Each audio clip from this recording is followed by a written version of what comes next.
સુરત શહેરમાં જીમની આડમાં ચાલતી ગેરપ્રવૃત્તિઓ સામે પોલીસ સક્રિય બની છે। સુરત એસઓજી દ્વારા શહેરના જીમ સંચાલકો અને ટ્રેનરો સાથે મીટિંગ યોજી કડક સૂચના આપવામાં આવી હતી। સુરત એસઓજી દ્વારા શહેરના વિવિધ જીમ સંચાલકો અને ટ્રેનરો સાથે એક મહત્વપૂર્ણ મીટિંગ યોજવામાં આવી હતી। આ મીટિંગ દરમિયાન પોલીસ અધિકારીઓએ જીમ સંચાલકોને કડક શબ્દોમાં ચેતવણી આપી હતી કે જીમમાં આવતી યુવતીઓ અને મહિલાઓને ફસાવવાની કે હેરાનગતિ કરવાની કોઈ પણ ઘટના સામે આવશે તો પોલીસ દ્વારા અતિ કડક કાર્યવાહી કરવામાં આવશે। પોલીસે જીમ સંચાલકોને તેમના સ્ટાફ અને ટ્રેનરો પર ખાસ નજર રાખવા તેમજ જીમમાં શિસ્ત અને સુરક્ષાનો માહોલ જાળવવા સૂચના આપી છે।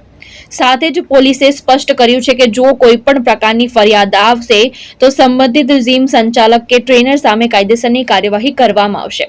આ પગલાથી શહેરમાં જીમની આડમાં ચાલતી ગેરપ્રવૃત્તિઓ પર અંકુશ લાવવા પોલીસ દ્વારા પ્રયાસ હાથ ધરવામાં આવી રહ્યો છે। વેસુ, પીપલોદ, રાંદેર, અડાજણ, પાલ આ બધા એરિયાના જે જીમ સંચાલકો હતા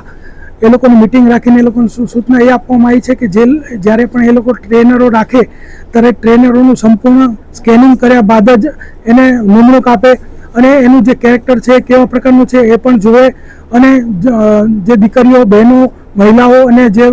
પરણિત સ્ત્રીઓ જે જીમમાં આવતા હોય તો એમની સાથે કોઈ મેસેજની આપ-લે ન કરે કે પછી એની સાથે કોઈ આગળ સંબંધો બનાવવા માટે પ્રયત્ન ન કરે અને જો આ લોકો આવું કોઈ પણ કૃત્ય કરવા માટે મથશે તો પોલીસ એમને કોઈ પણ રીતે છોડશે નહીં એવું clear cut, crystal clear, loud and clear message એ લોકોને આપી દેવામાં આવેલો છે। સર, આવનારા દિવસોમાં સુરત પોલીસ આ જીમ ઉપર કઈ પ્રકારની તપાસ કરશે? આવનારા દિવસોમાં એ લોકોને અત્યારે સૂચના આપી છે કે જે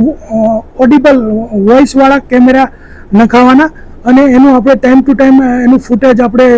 મેળવશું જે પણ જીમનું આપણને કંઈ પણ ફરિયાદ આવશે તો અને ત્યારબાદ આપણા ખાનગી બાતમીદારો પણ જીમમાં જતા આવતા થઈ જશે, જીમની વિઝિટ લેવામાં આવશે